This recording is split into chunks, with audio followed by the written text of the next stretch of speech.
What's up, everybody? It's Mick Manhattan, and this is the Scene Snobs channel. I am bringing to you every Monday the replay marathon, where we show all of last week's shows right in sequential order down the line. You can watch them all throughout the Monday and stay entertained.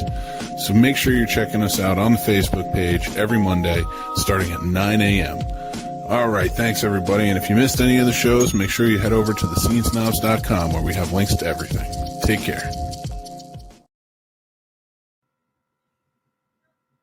Hi, everybody. Thank you for tuning in to the Scene Snobs Network. But I'm not here to talk to you about the Scene Snobs. I'm here to talk to you about Max and Jason, Three Geeks Podcast. You will probably tune into the Three Geeks Podcast and be like, 1, 2, 3. Okay, well, there's obviously more than 3. There's like 89 million of us. Started with 3. We're like gremlins. We just keep multiplying. Yeah, they fed us at midnight. They poured some water on us. And now it's like 78 geeks. But you can be a geek too. If you like comedy, which we sometimes do, if you like hearing about movies, TV shows, you like hearing hot takes from Max and John, you like hearing somebody who loves most things, but when I get mad about a show, it's pretty entertaining, I gotta say. But no, we're the Three Geeks Podcast. We're just a group of friends that don't talk to each other through the week, so we can have natural conversations on Sunday. Yep. We're like actually probably the worst group of friends because we don't ever talk to each other outside of doing podcasts. I mean, except for you and I, but that's because we're roommates. But like Three Geeks Podcast. Tune in, check us out, and have fun. Yes. Feel free to like, comment, and subscribe. Yeah. And recycle your droids.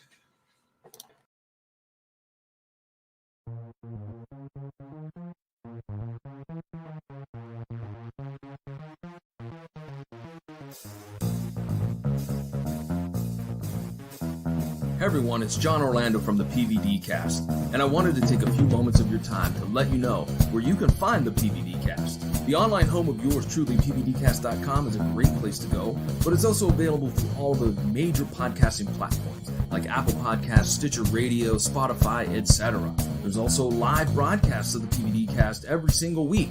Mondays 8 p.m. Eastern through the Facebook page of the PVD Cast, and Tuesdays at 7:30 p.m. through the Scene Snobs Facebook page. And no matter how you listen, please make sure you rate, review, and subscribe.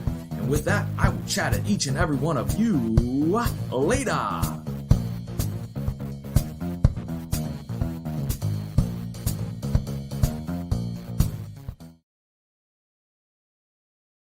What's going on, everybody? It's the Scene Snob, Mick Manhattan, and I'm here to tell you guys about thescenesnobs.com. We're a channel of variety, comedy, entertainment, geek-related, sports, the whole 9 yards. We cover almost every genre.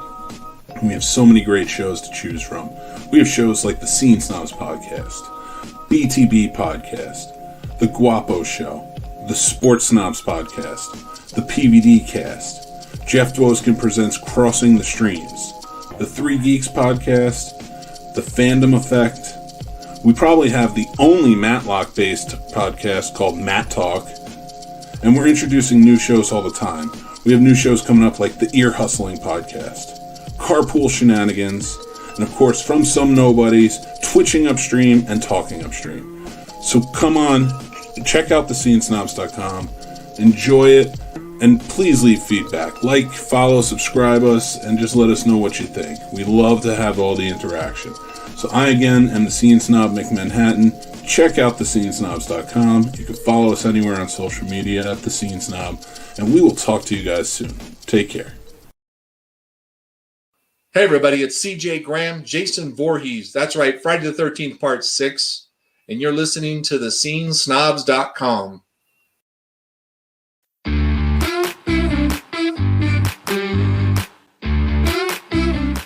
Welcome to Pulling Focus, a podcast about movies and filmmaking brought to you by Skyline Indie Film Fest and thescenesnobs.com in Winchester, Virginia. Here are your hosts, Brian Patrick and Mick Manhattan. What's going on, everybody? Welcome to Pulling Focus Podcast. I am your host, Mick Manhattan, and as always, I'm joined by my partner in crime, Mr. Brian Patrick. What's going on, buddy? Hey, buddy. How are you? And we have a very special guest on this episode. We do. Our second interview show. 14 shows, 12 of them in isolation, quarantine period, and 2 interview shows. Yeah, and we have a very special filmmaker here. Hopefully, going to be in Skyline, maybe. Mr. Gavin Michael Booth, director of Last Call. How you doing, sir? I'm doing well, and we're definitely in for the festival. I just have, there's nothing to do in COVID, but that doesn't mean that it won't find me still procrastinating emails I need to send back to confirm things. Yeah. I'll tell you right now, with COVID going on, Virginia, we need some good movies to come out, so that way we have a reason to get out and go do things. But, yeah, there's no movies that, like, I am such a cinephile, and like my friend Paul and I here, we go to the Burbank AMC at least 3 times a week, and now it's just like, what do we do with our lives? I can relate. The movie clubs came out. Movie Pass was a thing, and that really kicked up me seeing movies that maybe I wouldn't normally bother to go see. And then AMC Film Club came out, or whatever it's called, AMC On Demand, or whatever it's called. And I was going to the movies 4 or 5 times a week and loving it, and seeing some really cool stuff and interesting stuff and some bad stuff too, if we're being honest. But yeah, now it's just like Netflix, HBO, and DVDs. It saved me, because this was the year I was like, you know what? I'm not going to read reviews. I'm not going to watch trailers anymore. I'm just going to go see movies but unfortunately 2 of them in a row were The Turning, the horror movie, and then The Grudge were the first 2 movies I went to this year. And I was just like, maybe I should look at some reviews before I go. I definitely those as well. That's the way I prefer to see a movie, I like going in cold and, no reviews, no trailers, even if possible. So I just like to sort of go in and I used to love trailers. Trailers used to have an art form to them. And now I just feel like there's every time I watch, especially Netflix, when I watch a Netflix series trailer, especially, I'm just like, looks so boring. The show might be great, but the trailer is distracting me from seeing the movie versus enticing me. Yeah, I got it. I mean, I have to read some reviews. It's movies that I feel like if I read the review, I'm in. Maybe like franchises, things like that. But it's something I've never heard of, I want to go in cold. That's for sure. Fair, yeah. So since March, everything's shut down, and you're living in LA, right? Is that right? Mm-hmm. Yeah. So what's the feel like for filmmakers living in LA right now? I mean, you can't be sitting around twirling your thumbs, but you can't be on set either. So what's the feel right now? I mean, it's a strange time thinking about what comes next. For me, I was traveling so much to festivals with Last Call right up until things shut down. And I shot a feature in October, and I was busy shooting shorts, and it was busy. I was always traveling. I was back and forth to Canada, where I grew up and where I still shoot my projects a lot. And for me, it was kind of like a calm. I was like, oh, I get to live at my place, see my dog, see my wife. It was kind of like, at first it was like, this is kind of like a vacation. I can do this for a month. And then month 2 kicks in. You're like, okay, I need to be back on a set. What am I doing? But I had sort of stockpiled. I tend to find weekends where, I've got some gear left over from a music video shoot, and a couple actor friends are like, we should go shoot this thing. So I kind of also had a stockpile of short films that I had shot. And it was my hobby projects were I'll get to them one day. And now I've actually had the time to sit down and edit them and get through finishing the post on a couple other shorts. So I've been busy. And I got hired to edit a feature for someone else while in COVID. So I haven't stopped. And now we figured out a movie that we're going to shoot, just practicing social distancing, and sort of in our apartment and one other apartment in Toronto that we're actually going to, not unlike how we did Last Call, which I'm sure we'll get into, but shooting in 2 different countries and 2 different cities at the same time. So we're prepping a movie. So I've just decided to not pretend that there isn't a pandemic and just keep working. But the actual industry, people, it's all these safety rules that are coming out. And you're like, is any film, especially indie, ever going to get on set again? It's going to be such a tough time. And, being Canadian, I get to poke a little bit of fun that America just needs to get its stuff together and get out of this mess so we can have some semblance. That LA just went back to stage 1, and we're almost going back to a stay-at-home order. So right. We're going in the wrong direction. So now people, I think there's I have no idea when film comes back. Yeah. Well, it's always interesting to hear what people are doing to stay busy, and it sounds like outside of relocating where you're working and working from home, you've got a ton going on. So that's awesome, because art needs to continue to come out, and it's this dearth of new film and short films and things like that is really starting to impact me personally. And I'm very selfish in that way. So I'm glad you're making art.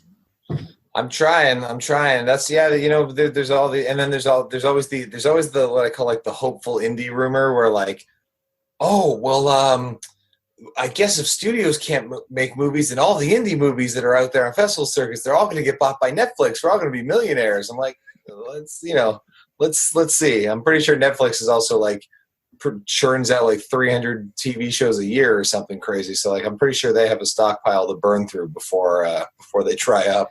Yeah, I feel like Netflix is going to be fine, and you do hope that there's an indie resurgence because of this, because even if the studios open back up as entities, the unions aren't necessarily going to let people back on set and things like that. So yeah, I mean, I've read the safety protocols. There's another movie we're aiming for November to shoot, and it's it's still a small cast and crew, but like you're like, okay, well, do we quarantine everybody in hotels? Well, that gets expensive because then we've got to provide the meals and everything too. And when you're talking indie budgets, then you're like, but the real truth is if one actor gets sick, they're gone for 2 weeks. Yeah. So if you're Universal Studios, you can shut down for 2 weeks and not have it hurt your bottom line. But like an indie film, like if you've got the gear rented and the crew on standby and everything else, like, and then when they come back, who's to say that somebody else doesn't get sick? Like it could just be this perpetual state of not being able to finish the movie.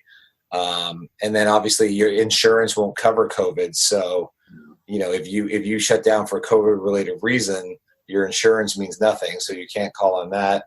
What's interesting though is, Canada, we have a friend that's already finished shooting like a Hallmark Christmas movie that they since COVID started, they went back to production. My wife just auditioned for a commercial that's shooting in Montreal soon. And there's projects in Serbia we know that are happening and overseas. So I think a good thing is that producers that are now back shooting are going to start to be able to talk to one another, talk to the unions, and hopefully say like, what, this precaution is an overkill. This works. This doesn't. Like, here's the way to move forward with it. Yeah. But it's going to just find that balance of what makes sense and how we can. What I don't want is just 100 like unfriended movies, where it's just all over Zoom and they're all bad derivatives or something. Like Unfriended is a very, very fun movie, and Unfriended 2 is even better. And Searching was good, but like we don't need every indie filmmaker that's like, I got 5 friends at a Zoom account, now we're gonna make a horror movie. Yeah, right. Twice a month probably I get sent, hey, check out this project, and that's exactly what it is. It's I don't get it. All short films that people have made in COVID? Series. One of them's a series. Guy's doing it. He was at UVA, and I think they started there. Now he's in LA. Like he's made this move during COVID. Another short film.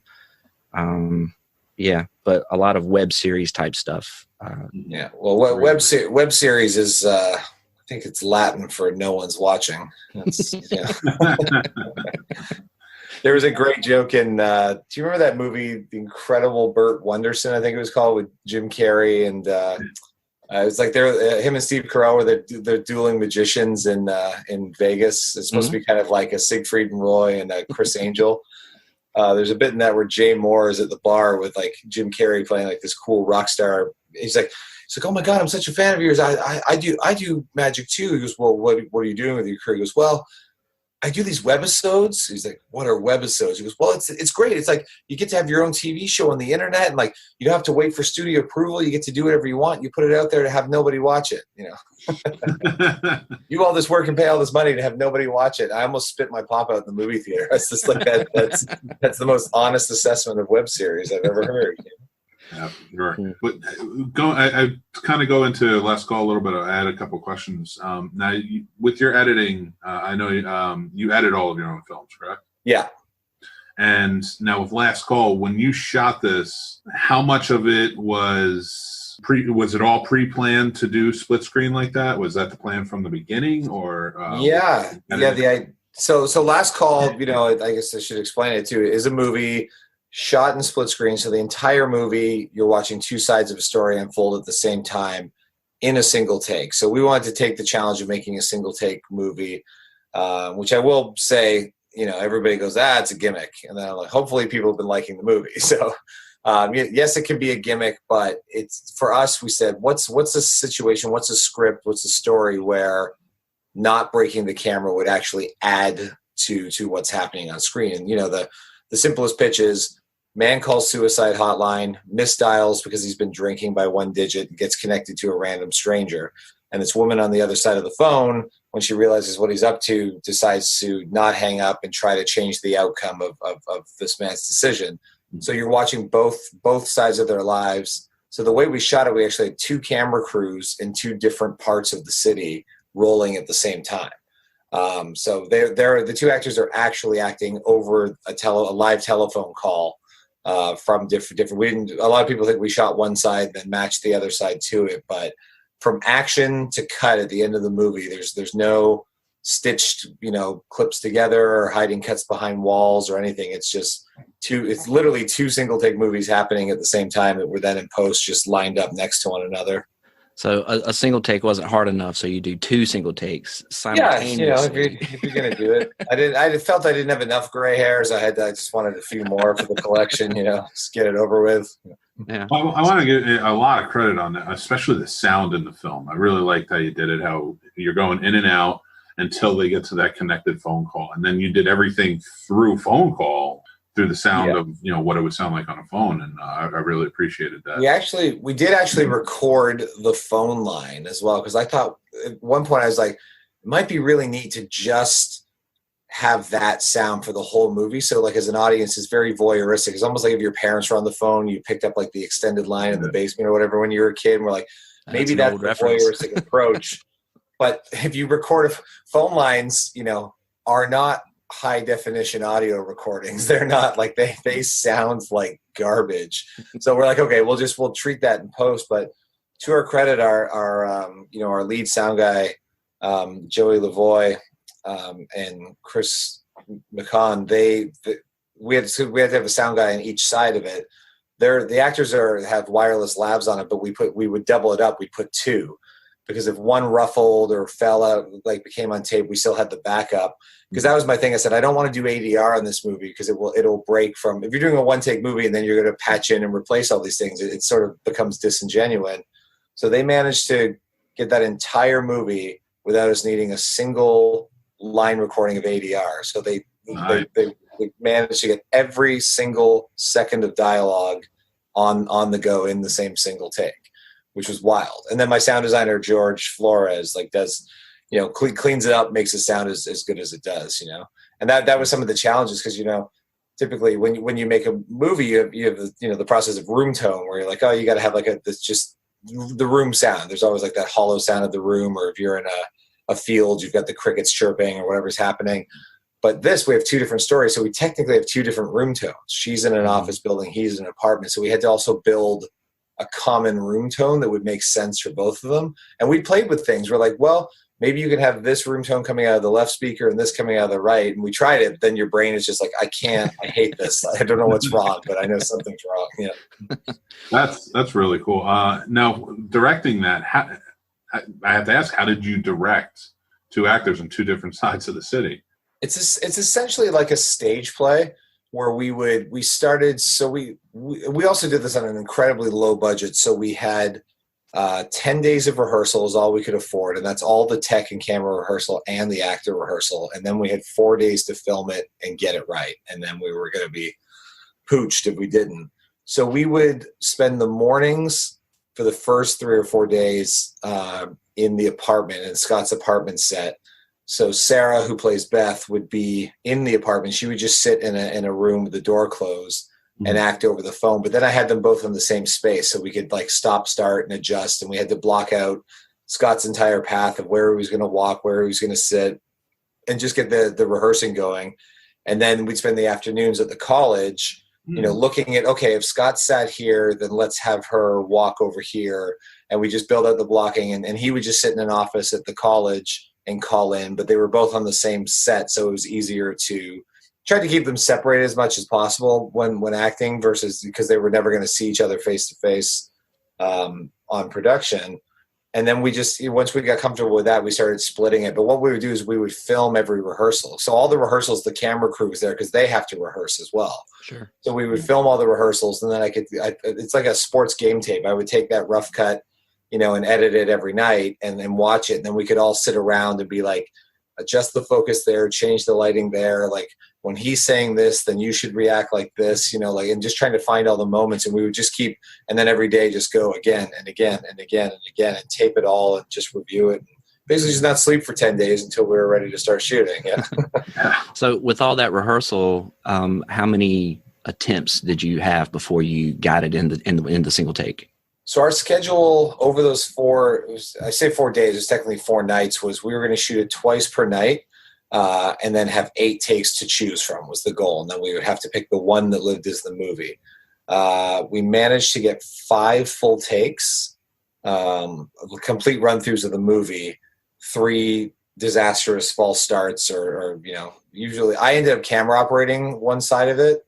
And so it's usually me that wasn't supposed to camera operate, bumping into walls, or like we had GoPros on top of the camera to film the behind the scenes, which I thought would be great until I caught it on like a ceiling and it wrecked the take, things like that. And then there's nothing. And then the profanity. Oh yeah. rolls There's in, a good clip on my Instagram of like, what the beep, beep, beep, beep. It's like that Happy Gilmore scene when he's like on the news and they're, But we just, so we managed to get it 5 full times, and then I just had to keep watching those 5 versions and make like a checklist of like her performance versus his performance, this camera and that camera, the sound, and just narrow it down ultimately to what was the best one to live with as the movie. Yeah, that to try that twice a night for 4 nights in a row had to be really demanding on her. The way the film ends, it's really powerful. Yeah, it's there were times where she would say, that's the thing in rehearsal, I would say like, you got to bring the full performance because I need to see what you're doing because I can't yell cut and make adjustments and say, do it again. So both of them were pretty damn exhausted by the end of the shoot, but if it was a theater show, they'd have to go out there and do it every day or every night, sometimes twice and 5 nights a week or whatever it is. So yeah, that's a good point. Both of them have theater in their, David and Sarah have theater in their background, which is really great. And full disclosure, Sarah's my wife. So, it's easy for me to just tell her, do it again. I'll pay for it later, but it's fine on set. Have you worked with her before? Have you directed her before? Yeah, she and I wrote the story for a horror movie called The Scare House that she also starred in that I directed. We've done a couple shorts together, just popped up in a few music videos here and there for me. And this quarantine movie, by nature of living with an actor, is what's making it possible to make something like from the safety of my apartments. We actually just shot a short in our apartment in November as well with a neighbor that's an actor and a writer. We work together often. Basically what I say is when she's on the Dennis Leary Fox comedy, The Moodies, she has a small role on there. And when she's not doing much cooler television projects and movies, she slums it in my indie films. That's funny. I don't know what could test a marriage more than working on a film together. So congratulations on that. So we got married rather quickly to the point where like we hadn't even seen each other's work, let alone ever tried to work together. So when we were married, we're like, that would be fun. And then we're like, but, so we did a short film called To Hell With Love that ended, we like, let's just take $500, get a small crew together. Let's do like a 1 or 2 day shoot, see if we even like working together, and that worked out really well and got into Fantasia Film Festival. And that's what kind of greenlit the opportunity for the production company that, gave us the green light on our film, The Scare House. Then we did that feature together, and we're like, which she ended up becoming a producer on because she ended up doing so much damn work on it as well. So it's worked out.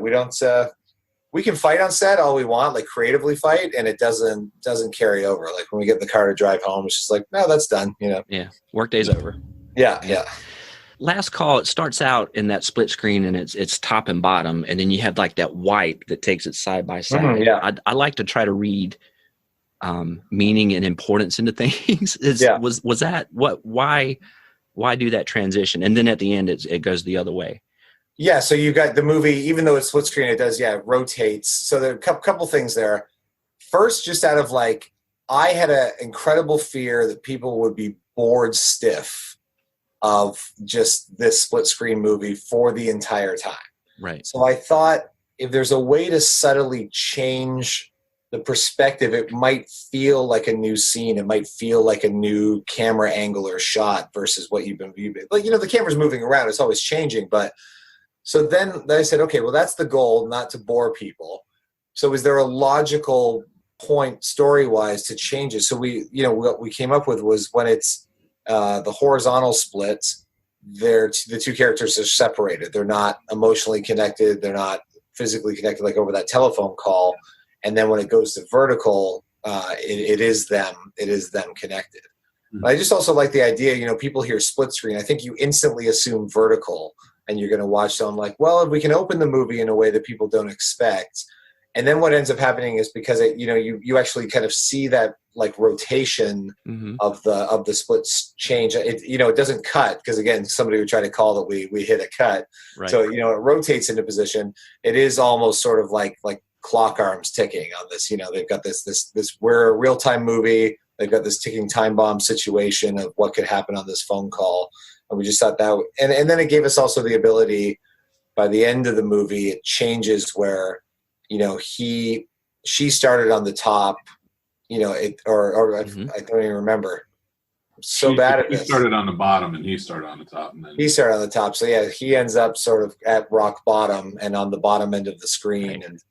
And there is one point where they were we blocked a lot of things where they look like they're facing one another, even with the split screen. But at one point in like the only editing I could do was the split screen thing. So, well, if I rotated the other way, it would put them kind of back to back. And when they have all this tension, it will now feel like they're not connected. And then it ended up working to our advantage because we blocked everything for them to look together, but then we ended up getting them, getting them in the opposite direction. And that wasn't lost on me. I noticed and appreciated that sort of kinetic transition, and it wasn't just a cut, or it could be perceived as a cut. And I did notice the blocking. I was like, she is not looking at him right now, and that's on purpose, So well done. Good job. I like to say, that's exactly how we intended. I mean, we really meant for them to be looking at each other, but just there was the one thing in post I could like. I'm the kind of filmmaker that you have to like rip that hard drive out of my hands, be like, no more tinkering, it's done, or else I'll just sit there. No, I can shade this color correction a bit more. I can like tweak this and this and this. It'll never be done. So even on a one take movie, I was still like, no, we can play with this. We can play with this audio effect. Like, let's try this. And you find ways to tinker.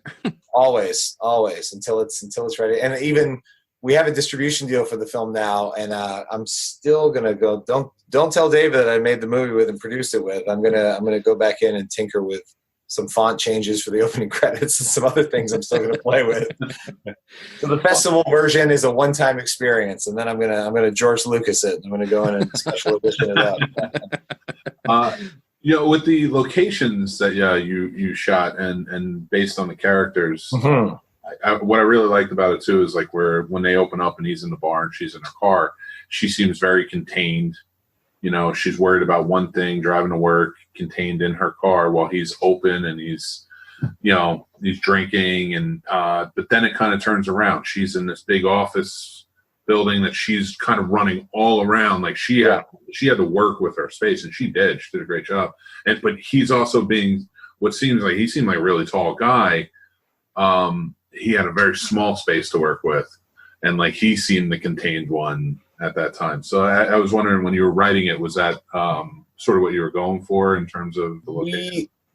We wanted him to have kind of like, given his story, his backstory that gets revealed in the movie, but he's not in a good place financially in life. He's not emotionally or mentally fit. So he's just sort of got this dump of an apartment. That's kind of the aesthetic we wanted to go for. A lot of it was just practical of what was available to us. So we shot this in my home city of Windsor, Ontario, Canada, which is, if you've ever been to Detroit and looked across the river, that's Windsor.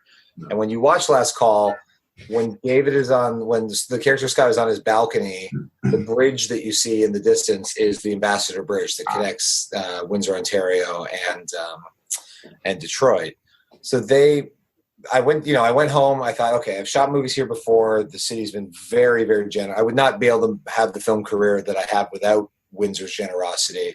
So that school, the building that she's her character is a night janitor of this college. That's St. Clair College Media Arts Center, which is downtown Windsor. And they, worked out a deal with us so that we could use it every night for the 20 nights of setup and rehearsal.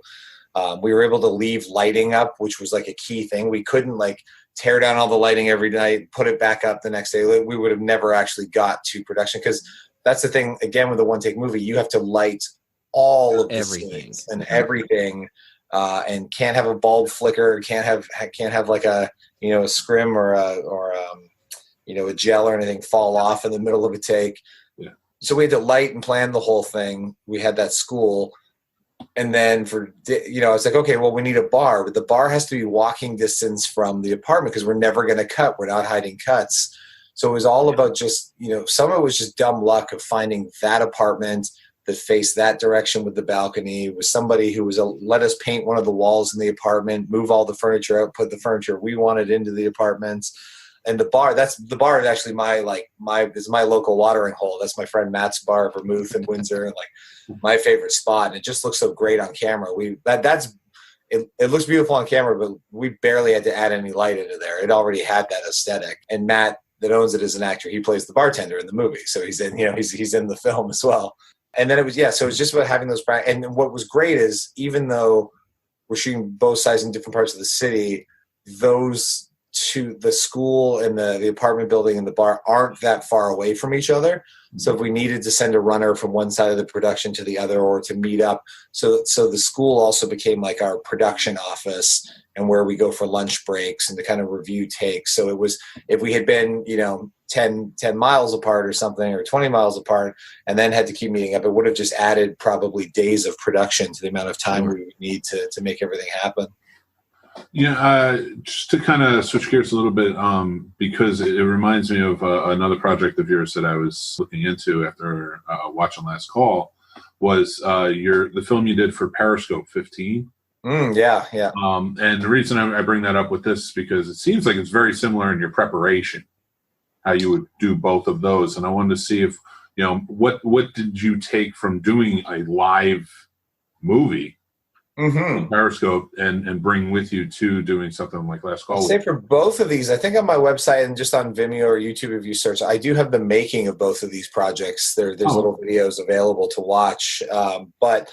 So 15 was a project that I did with Blumhouse. It's an experimental film. We did the world's first live movie. So the idea was, a serial killer running around with his cell phone and broadcasting his murders and streaming it live. So we actually did it live, and we didn't tell anyone it was a movie. So we gave it a bit of like a War of the Worlds effect, like Orson Welles' radio broadcasts, which in 2020 I don't know if I would do, because I think we'd all be shot by the police, too soon.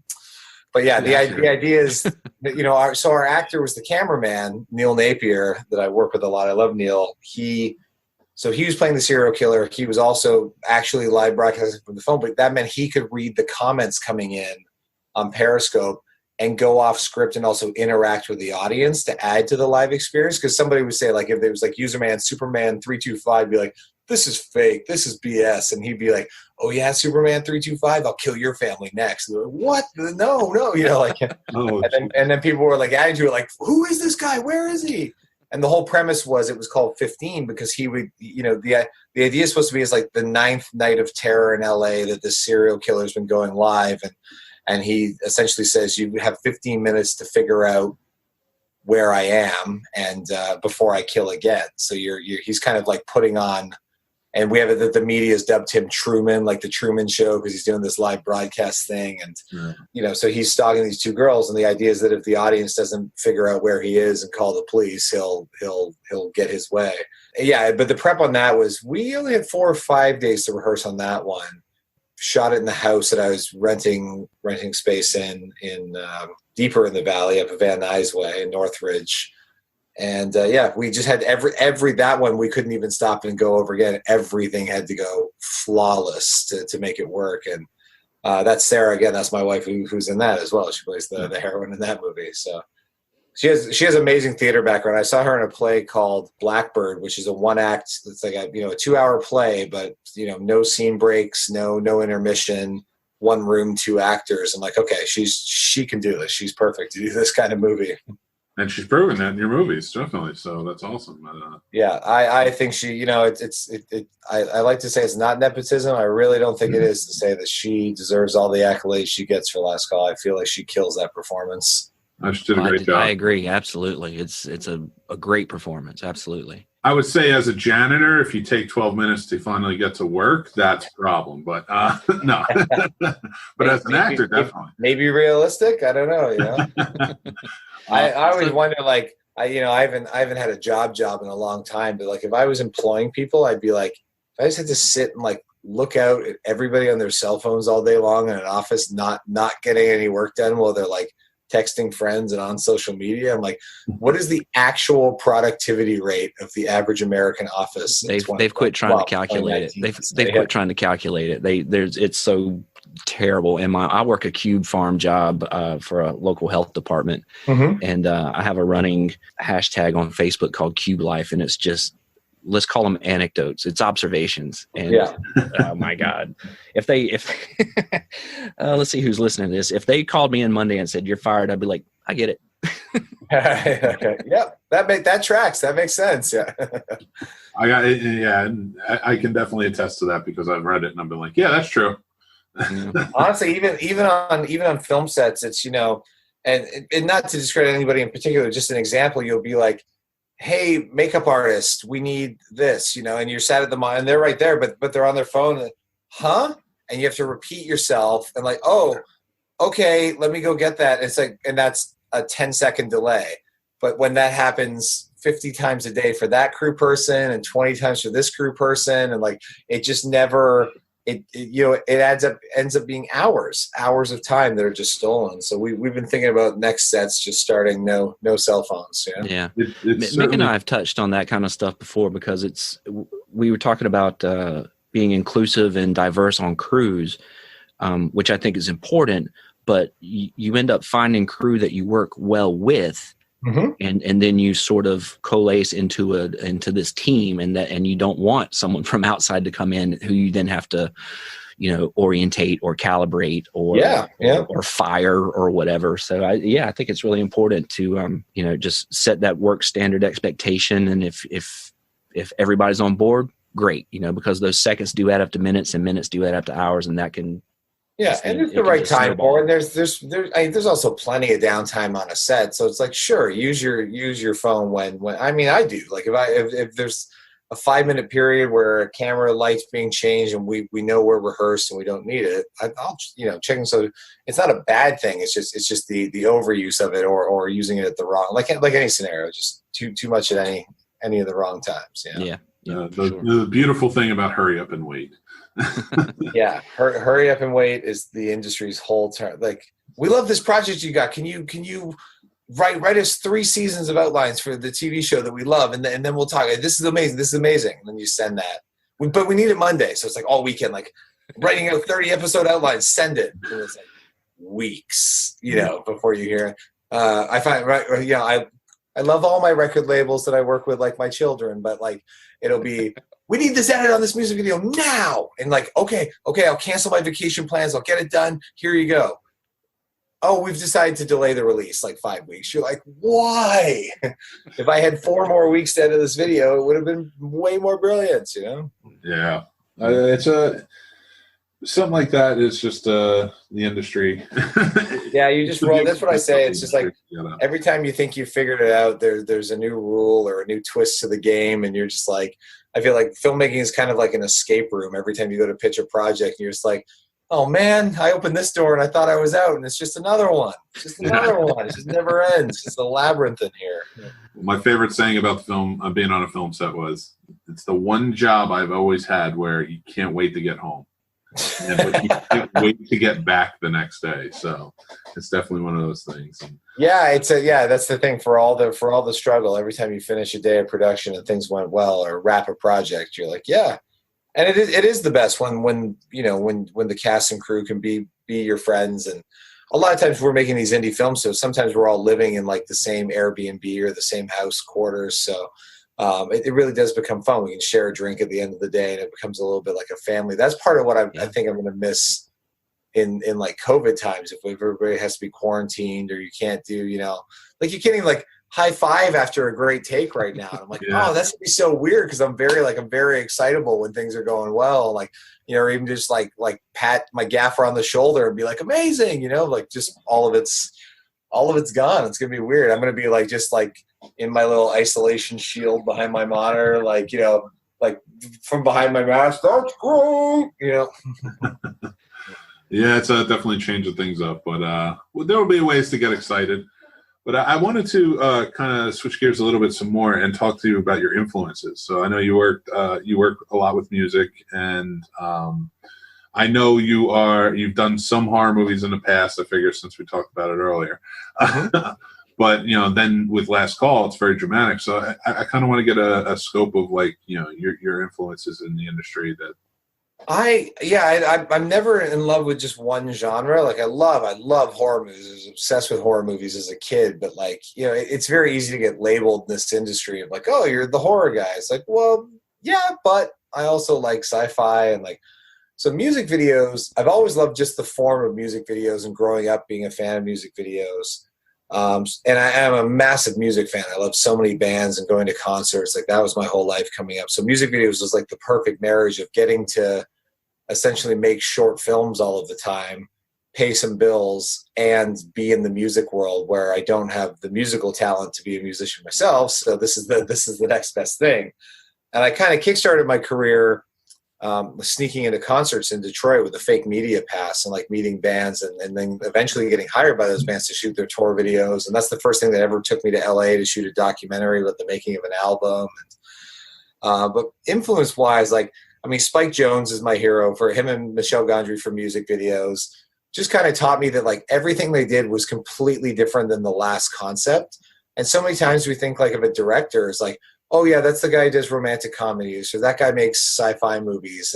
And you're like, but all of these music video directors were doing every video. We're shooting this one on 16 millimeter film. It's a one take at 1,000 frames a second of a man running on fire. And then the next one is the Beastie Boys Sabotage video that looks like it was shot by high school students, and everyone's running around with fake mustaches and really bad camera angles. And like that's and then he does the Fatboy Slim video where it's home video outside of the movie theater with the dancers, and Spike Jonze is acting in the video as the lead dancer. And you're just like, those are and that's just 3 of his catalog where you're like, none of these resemble each other. And that's what it taught me. Like that's one of my big influences, to be like, who cares? Just make the thing you want to make and have fun doing it, like regardless of genre and sort of getting locked into a box.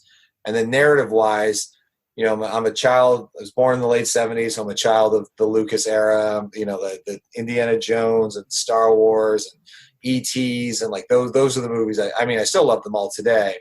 We talked a bit about it before, Back to the Future. All of those movies are just so magical and such wonderful, wonderful scripts and storytelling.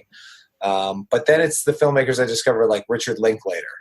I argue often, I think he's my favorite director because, again, he'll do School of Rock, Dazed and Confused, but then he's got the Before trilogy with Ethan Hawke, where every 9 years they get together with the same actors and make another chapter in this story. And Boyhood, let's shoot a movie over 12 years, a couple of weeks a year. Like, those things fascinate me. They're really outside of the box. So when I think of a movie like Last Call, it's leaning more in that direction.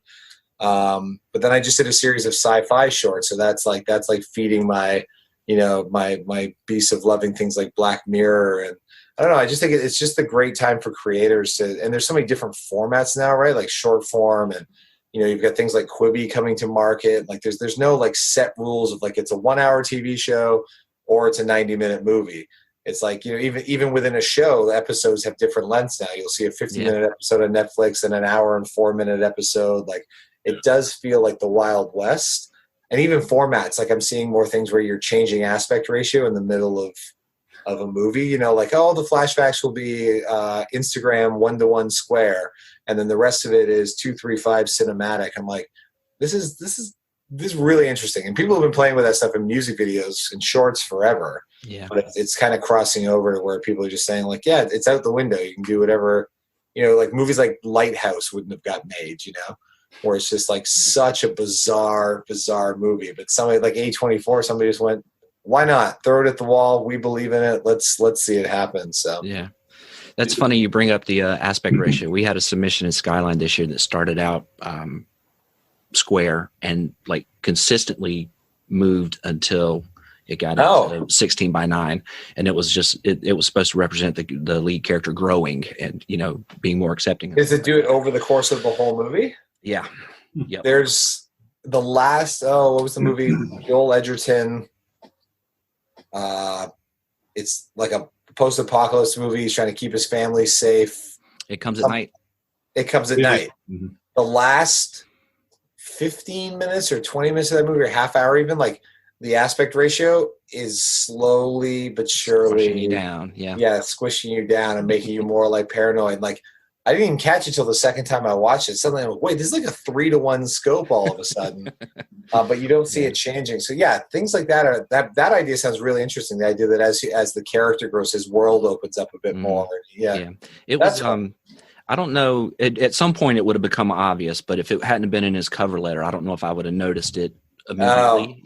So if you have to explain it to people, maybe it's not. Well, I always read the cover letter first to see if anyone bothered. So, well, we have to do that with Last Call, right? You got to. It's the old marketing trick is like you might have a great steak, but you have to sell the sizzle. That's what matters. You got to do whatever you can to get people to pay attention. Yeah. When we went to our first festival, Last Call, you print postcards for your movie that you hand out, and it's one of your best sort of marketing tools. We didn't have a poster design for Last Call yet, so I just had a white postcard.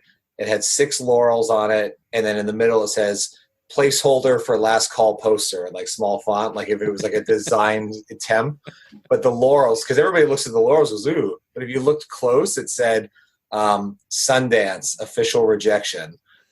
South by Southwest never submitted. One of them just said everything looks official with these laurels, which I took from my friend Steve, did that on his poster years ago. So each one of them were like fake laurels, and then on the back of the postcard, again all white but just big block black text, it says, all right, have you ever looked at a postcard at a film festival and decided like, wow, a film with no actors I've ever heard of and a filmmaker I've never heard of. That's the movie I'm going to go see. Well, here's why you should go see Last Call. It's inventive. We shot it in a split screen, da-da-da-da. Bet you've never heard of a film like that before. And then it just had the website. And I was like, it should at least catch people's attention, So yeah. Kudos to the cover letter that does anything to make you more interested to watch the movie. Yeah. That's great advice too. I remember very, very long time ago when I actually had a face for in front of a camera. I would do some acting, and I was always told by veteran actors, like, when you have your headshot, you got your resume on the back, put something fun in there.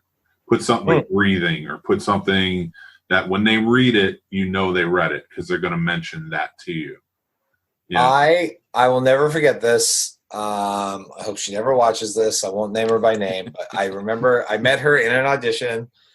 Love her to death. Worked with her a couple times, but like her email was like obviously like her high school email, because it was sexyvamp69@hotmail.com, and that was like what was on the resume. And like all day long, like how can you not, like she'd leave the casting room and be like, who do you like so far today? We're like, oh, Tom was good, Megan was good, sexyvamp69@hotmail.com was good. It's like, so like just like things like that. I'm like, but I remember, that's the thing. I remember that person above anyone else that day, That's for sure, definitely. Yeah. I wonder, I've seen some actors that just sneak weird little things in like their special skills at the bottom, One of them I had seen online was like, it had like, I can horseback ride, I'm trained in, I'm fluent in French, I have a special set of skills. I will find who you are. I will hunt you down. I would, like it was the quote. It was all Liam Neeson's lines from Taken, and like that's great. Yeah. Yeah, I always felt like stuff like that always stands out, and I think that helps with and I'm sure you can attest to this, like just trying to get on a film set and stuff like that too. Like I made my acting debut too last year in a horror film. My friend Matthew Holmes' film, The Curse of Buckout Road. I have 7 frames, maybe 25 frames, the whole second of screen time. But it's my debut. Hey, awesome. I get to take I have like a kitchen knife, and I walk in like in a dream state, and I just jam this kitchen knife into my eye, and it's like my one acting credit on IMDb is it's called Head Slam Suicide is my character name. So my proudest moment in this cinematic journey I've been on.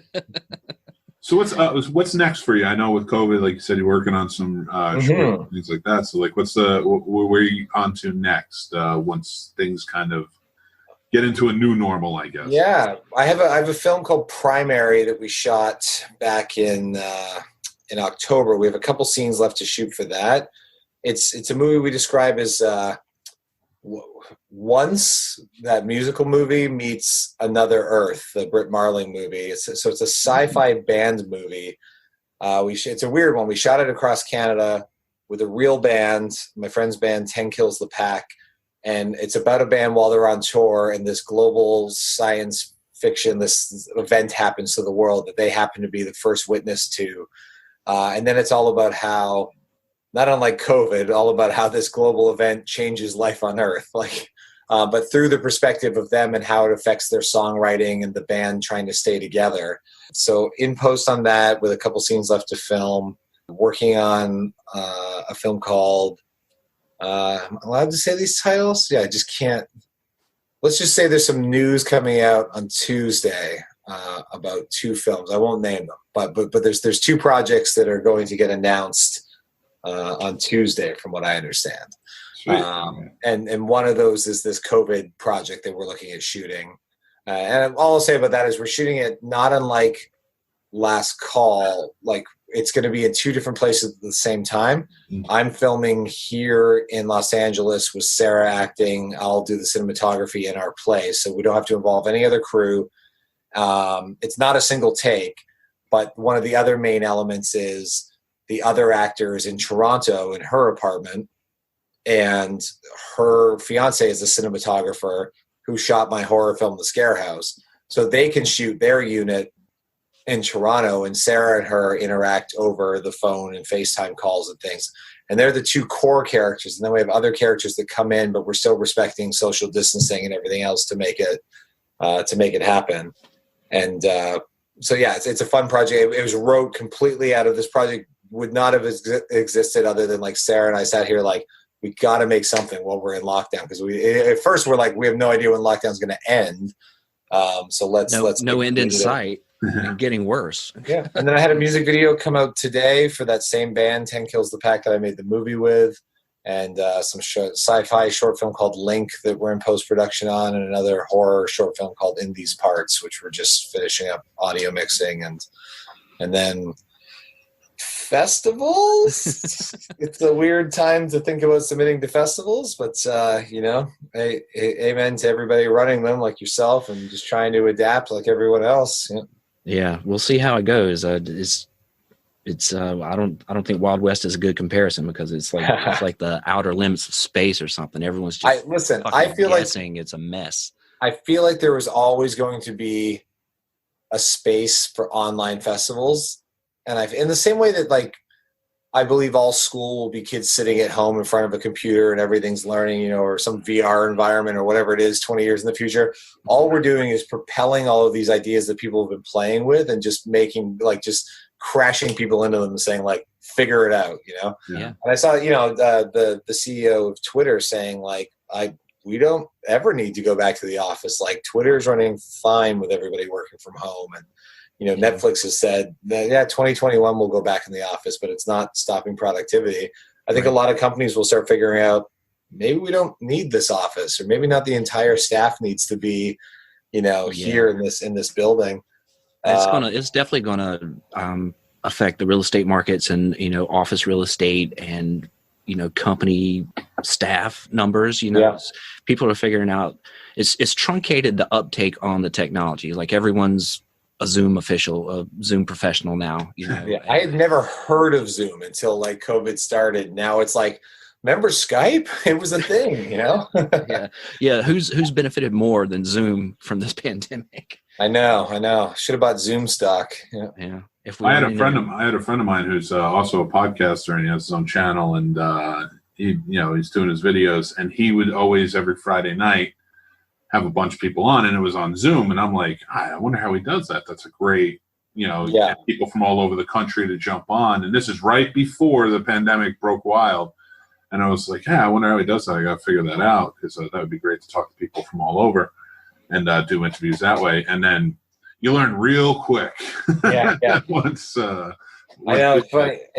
There's an irony where, like, I have a TV project that was starting to be pitched around right before COVID, and now it's actually getting some traction from like these huge companies and producers and outlets I've never it's the I've been waiting, to make the rounds and take all these meetings, and now it's all from my apartment over Zoom. I'm like, damn it. Yeah. You don't get the water bottle tour. I know. Yeah. I don't get the fancy water bottle and the bowl of candy, I guess, I was gonna have to set them up myself at home, and then I'll try to offer them over Zoom, Well, it's awesome though to hear filmmakers like yourself keeping so creative during COVID and still keeping busy and the best thing everyone can do is like the best tweet or meme I saw on Instagram was like, hey, that thing you told yourself you were going to do when you had all the time in the world? Well, if you haven't done it now, guess what? You're never going to do it. Exactly. But yeah, it's been good for writing because I have a couple writing partners that I can be a frustrating co-write because I'm constantly traveling for music videos or festivals, and it's really hard to kind of block out chunks of time. But like being here, it's like knocked out a couple scripts, finished a couple scripts, and going to keep going on some other stuff. So like it's been a great. If nothing else, creative people should just be like squirrels or something getting ready for the winter. Just start packing all these ideas in, get all your pitch decks ready. It's like I said, it's brought up new ideas. I started writing a narrative podcast idea. So I'm just like all these things where they would have been like, one day. And now it's like, well, wake up today and like I can sit and binge another season of Billions, or I can watch one episode and then get to work and do all this other stuff. Yeah, I've definitely I've written a bunch during this, more so than I ever have at any one point in time. But I've also downloaded DaVinci Resolve, and I've sort of teach myself how to edit and awesome. lots of tutorials and stuff like that. So I haven't used. I have DaVinci Resolve, and I have the whole like color ball suite. I use it for color correction, but I haven't tried editing a project in it yet. So yeah. I'm gonna give it a go. Adobe Premiere is starting to fail me. I hear the horror stories. I've never used Premiere, very little anyway. And then last year at Skyline, I couldn't get delivery on 2 or 3 features because they couldn't export it. They couldn't get it done. They couldn't render it. So day of, I was like, I'm going to have to show the freaking submission version through Film Freeway if you don't get me this file. Yeah. That's on them. That's an aptitude of filmmakers. I'm not gonna blame Adobe for that. Yeah. Well, I think they were constant tinkerers, like you were saying. Doing this and final edit, and we're gonna color it once, whatever. All that matters is the deadline. I've never botched a deadline on delivering a music video or anything. Like if you hit that deadline, that's all that matters in this industry. Yeah. That's a producer's dream right there. Whereabouts in West Virginia? Virginia. We're in the western part of Virginia. We're in Winchester. Nice. We're about 90 minutes from DC. When I used to shoot tour videos for bands, I've been to just about every town or city in America at some point in time. DC, obviously, the 930 Club was the best music venue and ever, which I hear is not there anymore. Oh no, it's there. It's still there. Oh, is it? Oh yeah. Maybe somebody told me it's leaving. It's gonna go away. It moved. It moved across town. Oh, okay. So it's not the old. But that was 15, 20 years ago. So it's over by Howard University now. The bus pulls up. I get off the bus. I go in. That's my experience with venues. No, I don't know when I'll get to go back, but I'm at 930 Club 3-4 times a year. Guar every December. I go see Guar. Guar. I definitely shot a Third Eye Blind concert there when they were with Guster. I've seen Jimmy Eat World there years ago. Just such a good venue. Just the perfect size crowd where it doesn't get too big, but it always feels kind of intimate. Yeah, it's a good spot for sure. Have you and you're setting up like you've got that mentality of like, why be in LA, why be an expensive production if we can set up movies and make things, in a much more affordable setting? Yeah. Well, my sort of hope is to be a writer, and outside of taking meetings, you can write from anywhere. So, and you can take all those meetings over Zoom. Mm-hmm. Yeah, and there's a huge film interest here. We've got Skyline Indie Film Fest as an indie film festival. The Alamo Draft House is here. They have 2 film clubs for like independent, foreign, and classics. And then there's Psycho Cinema, which is the gear you see behind Mick there. Horror and cult stuff. Shenandoah University's here. They have a film program. They've started a new process where as freshmen, you will come up with a concept and write a script. As juniors, you take the next step, and then when you become a senior, you end up shooting it. Girls on the Run film. There's a lot going on here for film, but it's on a very not amateur level, but not we're on no one's horizon. Yeah, really. I mean that's back home. I shoot there. Like on Last Call, even there's several University of Windsor students that are from their film program, and same idea. They've got They've got an Alexa camera package, and they get to run around and make their short. They all, by the end of 4th year, they all get to leave with at least one, well-made short film under their belts that they can take into the world for experience. And most of my films back home and music videos are like, I've got friends like, well, you know how to like wire a house, so technically you know how to be a gaffer. You just have to understand electricity and not get anybody electrocuted and like not blow the breakers. And, well, you're a photographer, so you have some sense of how light works. Okay, well, you can come do. It's a lot of like training up people, and that's the nature of doing things on tiny budgets. You don't have the, so it takes a little bit more patience to train people up, but you can get things made. I'm the guy. I'll never let my projects suffer because I'm waiting on the $1 million budget. Like I'll try that route, and if we don't get that, then it's like this thing's getting made, like one way or another. Yeah. 100%. And yeah, no, since I moved out here, it's been great. Like I said, I lived out there and I was working in the industry. I worked for Raleigh Studios and CBS for a while. Yeah. Was trying to follow the producing path. Got tired of, and I still don't know how people deal with it, dealing with the suits end of things. And, I just started doing my own thing. I actually got into podcasting shortly after. And then I was like, nice. I just enjoy this. I can still do videos when I want to do videos. That's my next mission. I got 2 podcasts I want to start, but I gotta wait till I know I can get into an actual weekly schedule and not just start falling off right away. Well, Brian will attest to that. Like, it's a tough job. Yeah, I want to. My goal would be to like bank a bunch up front, so I always have, like I want to record 20 that are like the times, and then I know when I can't get to record something, there's one in the bank. So right. Again, because I mean, right now it would probably be perfect, but when I traveled so much, but part of my plan was I'd meet so many creative people when I traveled that would all be guests, so it would be part of just regular travel is nailing episodes of the podcast at the same time. Yeah, that's where I'm at right now with the booking, because I was telling Brian the other day, I have 5 live shows 5 nights a week. They're all different, and then I have like 6 other pre-recorded podcasts. And I am programming all of them. But, it's that itch of, I got out of filmmaking, but this like kind of fulfills that. I get to talk to filmmakers. I get to, learn and process of what they're doing and things like that. And like kind of still be in it in a way, Of course. And listen, you're aiding all of those people by giving them a voice and a platform and everything else, Yeah, we definitely want to harness and, exploit the indie spirit and get out there and let them know, have a voice, have a platform for themselves. Definitely. What's the best movie you guys have seen recently? For COVID? Me, yeah, my favorite right now. I watched it again last week. Starfish. Have you seen Starfish? AI White Starfish. I have not. No. It's on Hulu right now for free, I believe. I've never even heard of it. Let me look it up. Starfish. And I just really enjoyed that movie a lot. 2018 movie. Considering you're a movie guy, a music guy, and especially with the visuals, and you put together Once and Another Earth, which are 2 fantastic movies, and I can't wait to see your movie now. I think you'll really enjoy Starfish for what it is too. I'm gonna watch this. Definitely. Yeah, I love the poster I just saw. Yeah.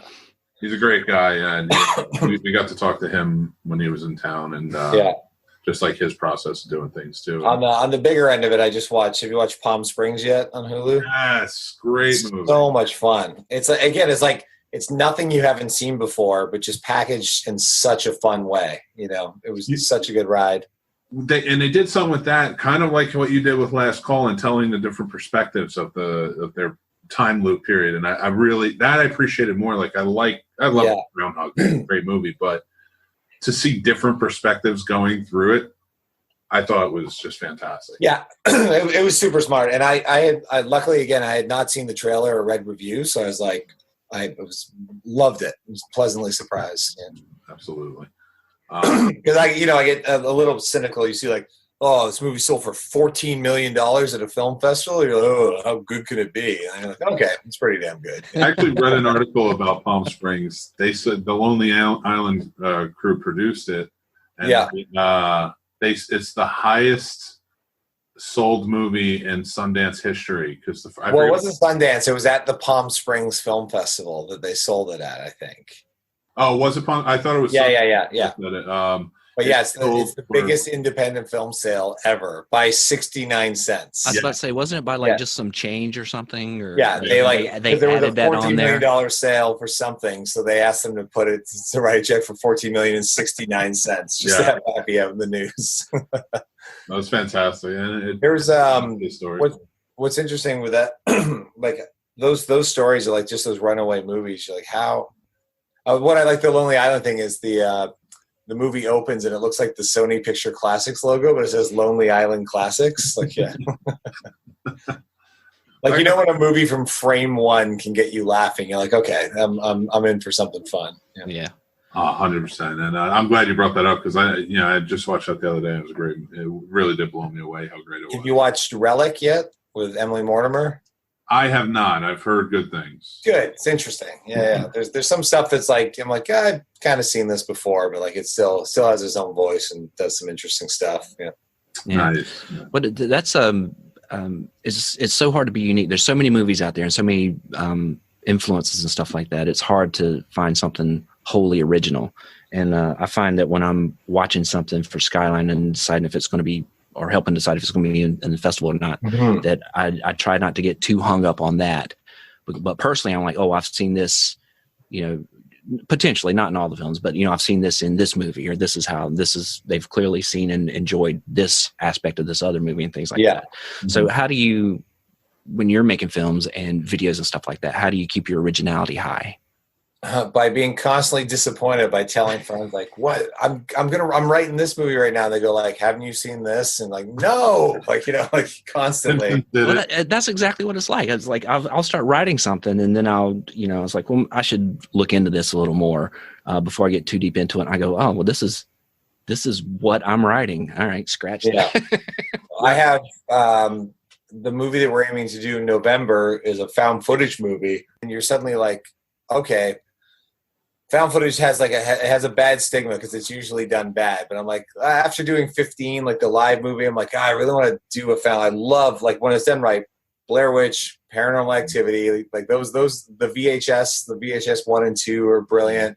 There's some really good found footage movies. Project X as a comedy, but you start going like, okay, well, if we're going to do it, what's a found footage thing that hasn't been done before that I think is unique? Because the biggest thing with found footage is like, why is the camera running? Yeah. Like Cloverfield for me, I love the movie. It's fun, but it falls apart because you're like, put the camera down and run away. There's a giant 30-foot monster chasing you. Stop filming and run away. But then you start going like, oh, we could film like this or use this type of camera. I've never seen this in a found footage movie before. And then somebody goes, well, didn't you see? And you're like, fuck, I'm just constantly like, I can't. Why? Why does everybody steal my ideas? There's some salvation in that though, because I assume you watch a lot of movies and stuff. Mick and I watch a ton of movies. And if you're coming up with an idea and someone goes, oh, well, that was in this, it was like, well, I didn't know about that. So it didn't catch the traction that mine's going to catch, clearly. I've had twice in the last year where my wife will text me like a description of a movie. I'm like, yeah, that's the thing that I'm writing. And she goes, no, I'm copying and pasting what I just got an audition to act in. And I'm like, but that's exactly my movie. She's like, someone else is already written it in production on it. Like, and there are times where I have to go, I never actually think somebody would steal a script, but I have to go to IMDb and like look up who the producers are and be like, is this someone I pitched it to? Is there some weird crossover, you know? But it's never that case. Not that I'm like lawsuit happy or anything, but it's just that weird feeling of like, this is not just like, oh, a similar idea. Like it's this thing. So yeah, there's a couple times a year where it's just like script pages, just throw them into the air and like, done with that one, I guess, you know? Or like sitting down with my popcorn at AMC and like the trailer comes on, just like, no. Yeah, one of like whenever I used to write, one of the big things was having the big board with the index cards. Yeah. And as I'd go on, and whenever I'm writing, I would write down a movie where I'm like, if I saw something that was similar, and I'm like, okay, what was similar on here to that? Yeah. Can I change it? Can I improve upon it? What can I do? Listen, like Palm Springs is the perfect example. It's Groundhog's Day. It's Happy Death Day. It's all these things that have done the time loop before. Even kind of the Back to the Future movies, everything. But like they just figured out something super fun and completely different with it. And there's, it's like every rom-com, even if the characters are gay, lesbian, reverse, whatever. It's always, for example, it's boy meets girl. Boy wins girl, boy loses girl through stupidity, boy has to go to extreme measures to win girl back. Yep. That's all of them. Every Die Hard, every action movie is, the underdog hero that's not part of the police force or whatever is going to take on the bad guys, working his way up like a video game to the head bad guy for a mano-a-mano fight and save the day. Like it's all the same, but we only give James Cameron shit for Avatar, for being, unoriginal. It's the only one we seem to care about as a society. It's just Pocahontas. I'm like, every movie is another movie. Yeah. Well, James Cameron didn't have a catchy catchphrase like yippee-ki-yay, motherfucker. You got to have that. That's what's got to happen. That's what separates you. I will say that I've seen Avatar once, but I've seen Dances with Wolves a lot. I have never seen Dances with Wolves. Oh. And I get so pissed off at not so much Showtime, but what are the other Stars especially. So I was like, hey, Dances with Wolves, never seen it. Put it on like during quarantine. I'm like, I'm gonna watch this. And I'm watching it going like some weird close-ups. Like, and then I like, hold on a second, it's 16:9. I go like, go Google, like, nope, this was shot. And so they crop their movies to 16:9. I'm just like, stop doing this. It's 2020. Like nobody cares. Like they will watch a widescreen movie. So then I shut it off and haven't watched it yet. So I'll have to put it back on my list to get to. I will definitely say check it out. Yeah, it happens though. There's just weird movies where you're like, how have I never seen this? All right, like I have a Blu-ray of Citizen Kane sitting on my TV out there that I have never seen Citizen Kane. So this weekend I'm going to sit down and finally watch it. I'm during quarantine. I was trying to sort of fill the holes in my film library, film watching experience, or whatever, and there's too many of them. Well, my wife, we got married quick, so I didn't know this before, but apparently she had never seen a movie, even though she works in the movie industry. Because I'll be like, that scene E.T.? She's like, never saw it. I'm like, well, your parents don't love you because, they never showed you E.T. I hate to break it to you this way, but, I'll be like, Raiders of the Lost Ark? Nah. Godfather? Nah. Alien? They're definitely telling her she was adopted. Yeah. Like, I'm in a constant battle of seeing new content and then watching my friends' indie content, and then the bigger pile is things my wife has never seen that she definitely should as an actor. I had some friends, and they used to do this YouTube series called Two Broke Geeks, and one of their segments was Mia hasn't seen shit, and people would write in and say, have you seen? And they came to the festival one year and she had never seen Independence Day, so we screened Independence Day, and then talked to her before and after it and stuff like that. But that was always fun. But that one's okay if you haven't seen Independence Day. It's not it's better in your memory than the movie's actually executed at the end of the day. I agree. It was fun when it came out, though. Super fun when it came out. Yeah. I'm glad we're talking. And to kind of wind down on things, I want to ask you your top 5 remote drop movies. If it's on TV, you're dropping the remote, stopping where you are, and watching it. Oh boy, geez, that's a lot of movies. Shawshank Redemption, 100%. Ferris Bueller's Day Off, Stand by Me, Empire Strikes Back. Another one that I'm trying to think of ones I've actually done this. Easy. Elf. Oh, Every December. It doesn't matter, and it doesn't matter where it is. Yeah, you can be 20 minutes from the end. Just I'm watching it. Yeah. Those are some great choices right there. Shawshank Redemption is my all-time favorite film. It's just it's the rare, perfect movie where there's not one element, cast member, piece of cinematography, music, nothing about that movie is off. Yeah, that's really high on Mick's list. And Mick loves that movie. Oh, that's a remote dropper for me. That was Back to the Future. Oh yeah, Back to the Future would be up there. I just rewatched the trilogy in quarantine. I hadn't seen it. I always remember Back to the Future 2 and 3 with a little less regard than the first. Like the first is magic, but when you watch all 3 together, it really is one movie. Yeah, because like the first one ends and the second one picks up at that exact second, and you're like, wow, this really is only like 5 days of their lives. this entire adventure, you know. Yeah. I rewatched it during quarantine too. It's been about 6 weeks now, and I hadn't seen any of them in quite a few years. And my daughter, she's 19, she comes downstairs. She says, "What are you watching?" It's like Back to the Future. She said, "I don't remember them yelling so much." Oh, God. It's all Marty. Yeah. Who the hell is Clara? There's always a lightning storm or something they've got to scream over, you know? Yeah. Exactly. And you know what? Honestly, Tom Wilson does not get enough credit for his range in all those variations of like the Buford family. He is outstanding. Yeah. I will 100% agree with that because he does change everything up and I think especially Mad Dog Tannen when you get to Old West Buford Tannen or whatever. Yeah. it's but with those remote drop movies like they're always Few Good Men is another one for me. Every time it's on, I don't know why. I have not seen that movie since I was like young and in a theater, and I gotta rewatch it. You know? It's such a good movie. But like I think those are the ones that inspire me the most, like especially when it comes to filmmaking, because for me it's like there's something there. They have every one of them sort of has a similar why they even show them on TV as much as they do. You know what I mean? Like those are the movies, those are your go-to. Those are the new classics, if you will. Like for us, like there's a lot of just real good, like feel good movies are easy. Like so the one I finally saw, it wasn't quarantine, but close to quarantine on a flight, I finally saw Field of Dreams for the first time. That was on our Father's Day movies list that we did a few weeks ago. Yeah.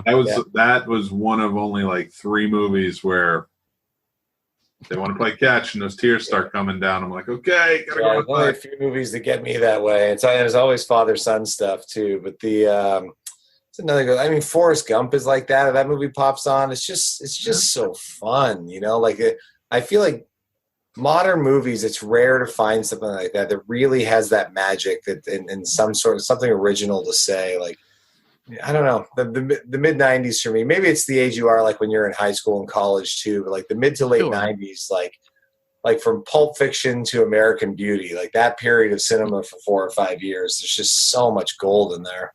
Yeah, that's. I think the time in your life is a big factor in that too. You know, and just your experience base is a little wider, and you can relate to things differently and stuff like that.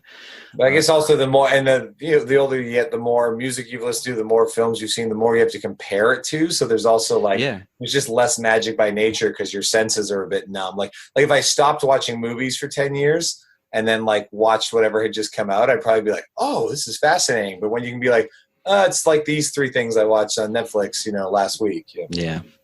No, I've been watching, and I'm not ashamed to admit it. My wife thinks I watch this movie because of Anna Kendrick, but I really watch it because of Sam Rockwell. I love Mr. Right. I watch that movie all the time. I haven't seen it. Listen, Sam Rockwell. Put it on a list and get to it. It's funny. First time I saw Sam Rockwell was in Tom DeSillo movie. Is it Tom DeSillo? He made Living in Oblivion. If you ever saw that with Steve Buscemi about like the one day on an independent film set where everything goes wrong. But his next movie was called Box of Moonlight. It's John Turturro and Sam Rockwell. First time we're talking like 94, 95, maybe 96. Amazing. I was just like, who the hell is this actor? And then he started popping up in like Galaxy Quest and Green Mile. Like Green Mile, I think is like his biggest breakout. You know, like his probably so. Yeah, man, what an actor.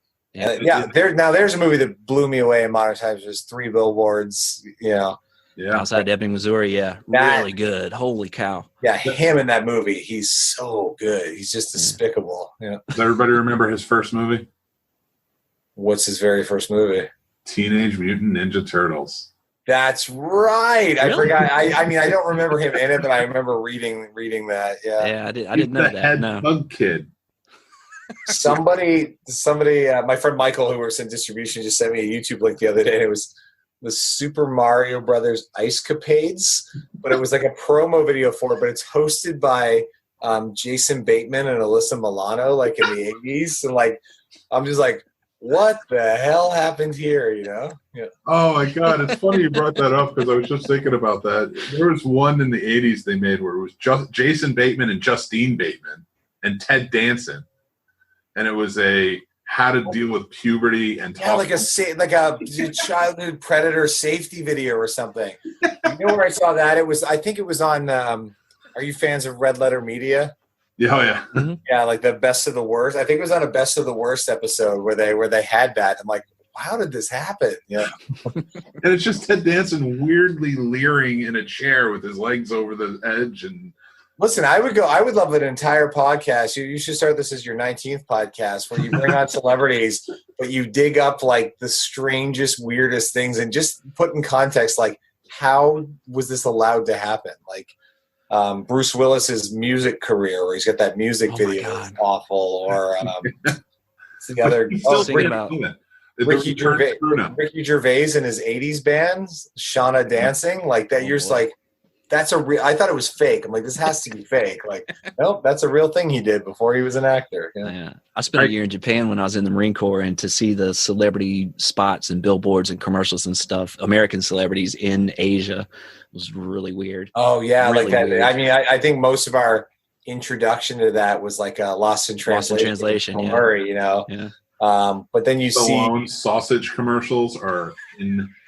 I mean, I feel like this is now. See, I thought I was going to be productive today, but now I'm going to be on YouTube looking up, overseas celebrity commercials and just go down the rabbit hole. It's all like it's Homer Simpson with the Mr. Sparkle thing. That's what I feel like I'm going to find. Yeah. Hey, first of all, I'm in. Let's do this. Come on, Gavin. We got another podcast ready to go. I will say it was such a joy having you on the show, man, and talking about your movie. And I'm so, we watched it last night, and Brian and I were kind of talking about it. Really enjoyed it. I'm excited to see it again with Skyline. And I'm excited. Do the Q&A and all that fun stuff. I'm in. We generally have some pretty fun Q&As. There's usually some pretty good questions. Wish you could be in a theater. Wish I could be there because the movie does send. I kind of like it. The movie seems to shake people in a movie theater. They walk away pretty like teary eyed and a little stunned. And it's been kind of interesting to chat with people afterwards at different screenings. So I am very sad to miss out on that. I'm sad to miss out meeting other filmmakers. Like film festivals are such a big part of my life and where I meet so many collaborators. So I'm really looking forward to it. I'm glad that there's like ways to still connect with the filmmakers at the festival virtually and whatnot. Like some of my friends have been sort of like shunning online festivals, and I'm like, what else are you going to do? This is the future. Adapt. Like you still got to meet people. You still got to get out there and make your film. So like be embracing of whatever comes. I do have to ask. It's going to change. Is it a Halloween Curse of Michael Myers poster on your wall? It's funny if you is it autographed at least? It's not. Here's the thing, like those, it's Curse of Michael Myers, Freddy's Dead, The Final Nightmare, and Jason Takes Manhattan. And the reason I have those up are not because they're good, not because they're my favorites. They're reminders for me, marketing of movies. Like that was like when I was growing up, I was like, I remember all of the marketing for these movies and how big it was. And when I got into producing and like kind of learned about marketing, then got into digital marketing, those were like safe reminders of like the marketing can make the movie really good. For sure. I have a friend that was in, my friend Craig was in Friday the 13th Part 7, so I just watched that like 8-hour documentary or 6-hour documentary, like Camp Crystal Lake Memories, or but yeah, all the Halloween movies there's a couple of real rough sequels to get through. But all I've done I subscribed for HBO Max, and all I've done is start rewatching The Sopranos, and I watched all of the Nightmare on Elm Street movies. Nice. Actually, I had an opportunity to pitch ideas for a Nightmare on Elm Street reboot not that long ago, so I had to rewatch them all because I'm like, oh, I think I have it. And then I'm like, wait, are these characters alive? Does this work? I had to go back and look at the timeline and be like, man, Freddy's Dead it's rough. It's rough, you know. That was it was funny you mentioned that, because that was when they were talking about taking pitches. I just had one pop in my head and I wrote it down, and I was like, I'd love to pitch this, but I'm out of the industry. I'm not going back. So, but it was something along the lines of like kind of what they did with the new Halloween movie, where it was, you can continue it off of the franchise, but you take it in and it's like Freddy in the world now, like being brought in, summoned into the world now, and like kind of like how he's become a darker entity and things. Yeah. Like that was just, my idea connected it back to the events of 1984. So it would open in 1984 in Chicago with some kid we didn't meet then, who's being haunted by Freddy and being attacked by him. And in the middle of like being attacked, just Freddy goes away. And you're like, what? So basically, at a parallel timeline to when Nancy and everybody in Elm Street was fighting Freddy, he was also being attacked because his mother was one of the people who burned Freddy alive, but then changed her name, kind of got off the grid, and moved him to Chicago. So they've been like living under a different name where they didn't know. So Freddy was still, but now 30 years later, because he was an Elm Street kid that was never taken care of, Freddy's come back into his life, and of course Nancy would have to come in. So you do a bit of that, like bringing in the Laurie Strode thing. It's the Force Awakens model, right? But honestly, when I rewatched, I also forget how good Dream Warriors is. yes, I like that one. Yeah. And Frank Darabont co-wrote it, which is who did Shawshank. But it's the Force Awakens model. They had a new group of heroes. And then the older wise one, well, I've dealt with this before. I could show you the ropes. Nancy comes into the world, but then they do neat things where they have new powers where they can interconnect between their dreams. And like, it's a really inventive sequel that I don't think, and so it's the weakest of the franchise, but A New Nightmare is way ahead of its time for like its meta-ness. The idea of Wes Craven and Heather Langenkamp playing themselves in the movie where Freddy's coming out into the real world. Like the concept is brilliant. The execution just feels a little lame. Yeah, I agree with you. And to me, it's like one of the best sequels besides 3. You're right. Yeah. And I always thought that probably awakened his interest in doing Scream, because Scream is very meta with how they're doing things. They honestly, because that was 94 and then Scream's 96. So yeah, it was his next movie. So yeah, you're probably right. So I just wondered like if he saw that and he was like, okay, it didn't work here what I was trying to do, but I still want to go with that meta feel to it, which is what made Scream as big as it was and propelled horror movies back into mainstream. So and now we have Scream 5 coming from the guys who may be Ready or Not. Yeah, which I'm excited for because Ready or Not was really good. But my friend Christian's in Ready or Not. He plays the brother-in-law with the crossbow. Nice, very nice. So I was like, come on, get in Scream 5. Yeah. Get to meet David Arquette, former world heavyweight. Yeah. We have other friends that produce movies with David Arquette, and he hosted a friend's game show, a celebrity name game. So we get to meet him we went to go watch a taping of it. Yeah. Nice, very cool. He's coming back, right? He's going to play Dewey again. Yeah. He will be back. Absolutely. Well, it's like the old man Logan of the old man Dewey. It's gonna, yeah. Yeah, It's such a great time talking to you, Gavin, and I think I speak for Brian when I say it was. Yeah, absolutely. We appreciate you taking the time for this and talking to us about the movie Last Call, and so glad it's going to be part of Skyline. We're going to do our best to get eyeballs on it and do the Q&A, and hopefully it'll be a good time. Please. Of course, yeah, we'll do what we can to promote as well. So when Brian is back and he has it going, and we're back in a new normal or whatever, but we're Skyline's here. Bring Primal. Want to see it? Primary. Sorry. Yeah. I want to see it. I love that concept though, because I love Another Earth and I loved One. So it's fun, and it's shot a little meta too, because I'm in it playing myself. So I'm the filmmaker, the documentary filmmaker on tour with the band when all of this is happening. So it kind of like it's this weird mashup thing. That's been my thing lately. It's just like, what's the weirdest idea we can throw at the wall and like go get made for a little bit of money? Let's go. Yeah. Yes, definitely. And let us know what you thought of Starfish as well. I will. I got it queued up, so I'm going to watch it right away. Yeah. Sweet. All right. Awesome, guys. Well, we'll chat details for the festival soon, and thanks for having me. I could chat cinema all day. Well, until next time, everybody, this has been Pulling Focus, and thanks for listening. See you guys.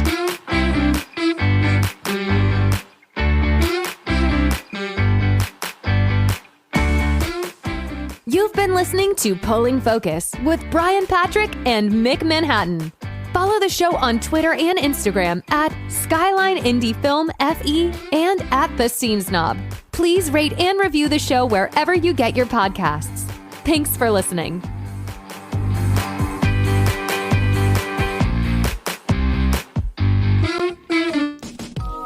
And that's our show, everybody. Thanks for listening. I am Mick Manhattan, the Scene Snob.